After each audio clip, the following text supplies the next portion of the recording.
Welcome to our channel. In today's episode, we reveal the shocking truth about the Barbie and Ken murders. Meet Paul Bernardo and Karla Homolka, a seemingly ordinary couple with twisted desires, whose unimaginable crimes shattered their picture-perfect facade. Join us as we explore how innocence can mask the darkest secrets and expose the chilling reality of their heinous deeds. Let's get started. Paul Bernardo was born in Scarborough, Ontario, Canada in 1964 to Kenneth Bernardo and Marilyn Eastman, whose unhappy marriage most likely impacted his mind. Kenneth Bernardo was not the type of father who can be described as a positive role model. Kenneth would create a precedent that his son Paul Bernardo would build on as a child. Paul saw his father sexually assault his older sister in front of the entire family, and he would frequently watch his daughter undress, taking twisted sexual pleasure from it all. Paul had managed to create a facade of happiness, shielding himself from the unsettling realities of his dysfunctional family life. But when he reached the age of 16, everything changed dramatically. In a moment of heated confrontation with his father, Paul's mother couldn't contain her emotions and impulsively divulged a shocking truth. She revealed that Paul was not solely her husband's son, but the result of an extramarital affair with another man. As the animosity between Paul and his mother intensified, their exchanges took a dark and hurtful turn. Paul resorted to using vulgar and offensive language to address his mother, while she in turn labeled him as a bastard. The toxic environment and unresolved conflicts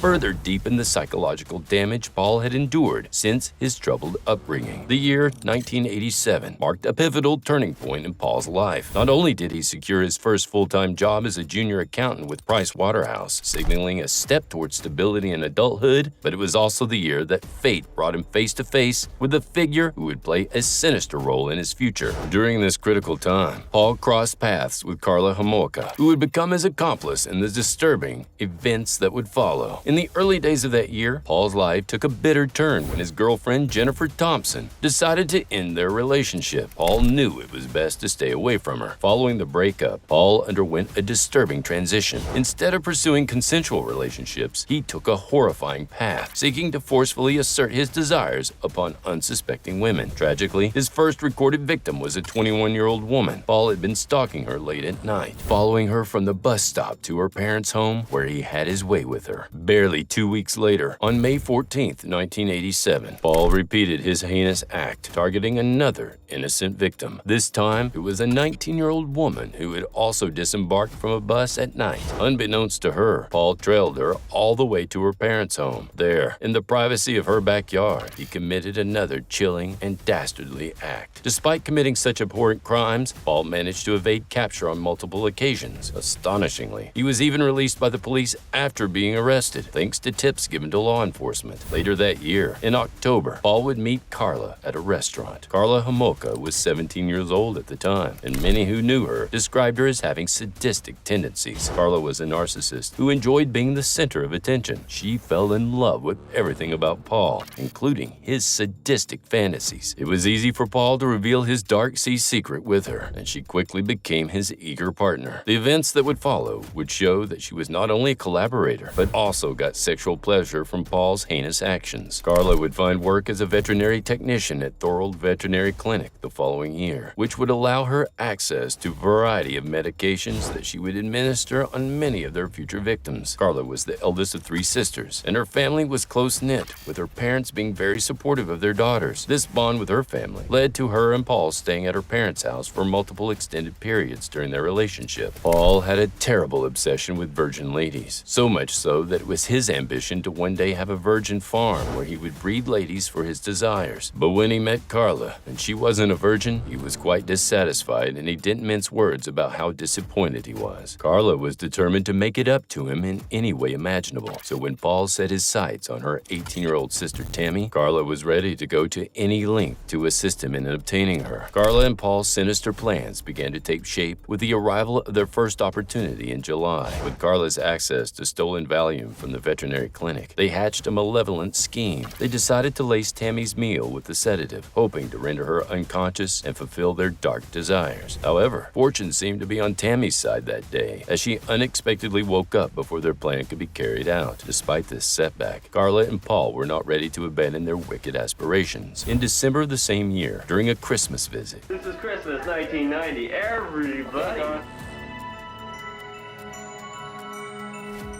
another opportunity presented itself. This time, Karla targeted an aesthetic drug known as halothane, which she stole from the veterinary clinic supply. Tammy's virginity was Karla's Christmas gift to Paul. Tammy was taken to the basement while she was asleep, where she was raped while Karla applied halothane to Tammy's nose and mouth with a piece of cloth. In a whirlwind of panic, the couple frantically disguised the scene, ensuring no traces would implicate them. They skillfully returned little Tammy to her bed before dialing 911 for assistance. However, tragically, by the time Tammy reached the hospital, her life had slipped away. Remarkably, Karla and Paul managed to persuade everyone, even the coroner, that Tammy's cause of death was attributed to choking rather than an overdose of halothane. 6 months after they got married, after demonstrating that they felt no sorrow for Tammy's death, both of them would participate in role-play sex with Tammy, dressing in Tammy's clothes and acting like her to relive their fantasy together. Paul and Karla began a reign of terror that would eternally tarnish their reputations and the annals of crime. They methodically selected their victims, young ladies whose lives would be brutally cut short. Paul came across a teenager named Leslie Mahaffey one fateful night and abducted her with calculated precision. Paul and Karla didn't listen to Mercy's plea as they carried out the acts before killing her. She was cut into pieces and cast in cement. The police later found these blocks deposited in Lake Gibson. Another unlucky victim who died at the hands of this duo was 14-year-old Kristen French, who was taken right in front of her school in the company of several witnesses. Kristen was raped, assaulted, and strangled to death. Her body was later discovered in a ditch as the body count increased.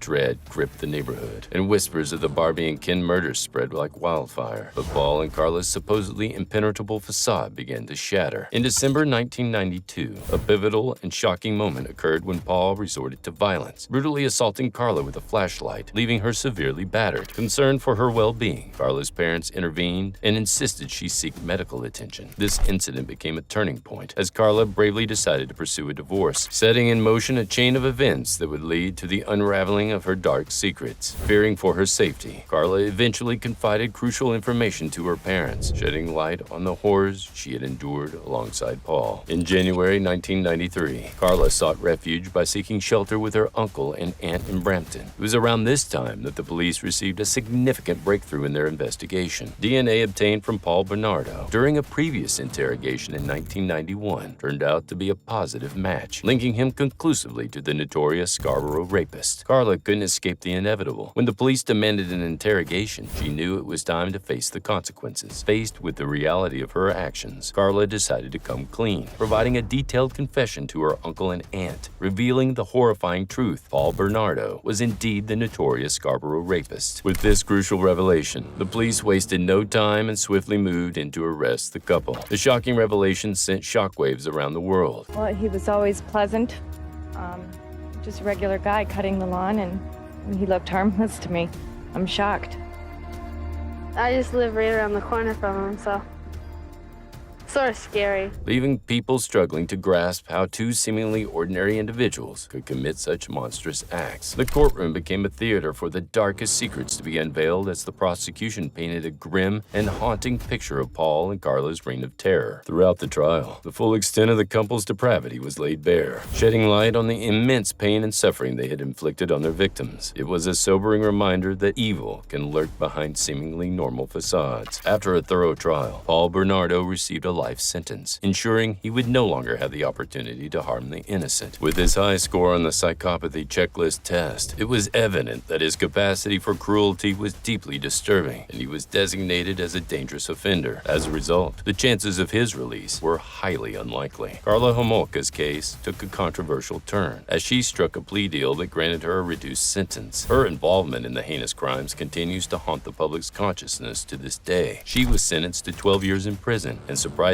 she was unconditionally released in 2005. Following her release, Karla went on to marry Thierry Bordelais, who happened to be the brother of her lawyer. This development raised eyebrows and added to the intrigue surrounding her case. The case of Karla Homolka and Paul Bernardo is indeed a haunting and disturbing one, leaving a lasting impact on the public's consciousness. Karla's relatively lenient sentence and the hidden tapes, which could have incriminated her further, raised questions about the flaws in the justice system and the importance of presenting all evidence in a fair trial. The tale of the Barbie and Ken murders serves as a chilling reminder that evil can hide behind a facade of charm and beauty. It reminds us that darkness can lurk in unexpected places, making it crucial to remain vigilant and attentive to signs of manipulation and deception. This case is an example of the horrifying potential that lies within some individuals, and it emphasizes the responsibility we have as a society to protect the vulnerable and seek justice for the victims. It also serves as a reminder of the importance of competent and experienced legal representation to ensure all evidence is properly presented in court. While the outcome of this case may be unsettling and raise many questions, it's essential to learn from such events and work towards improving our justice system to ensure that justice is served for all. We must remain vigilant, compassionate, and resolute in the pursuit of truth and accountability. Thank you for joining us today. If you enjoyed the video, hit the like button and subscribe to our channel for more exciting content. Until next time, stay safe and let's continue seeking a world where justice and compassion prevail.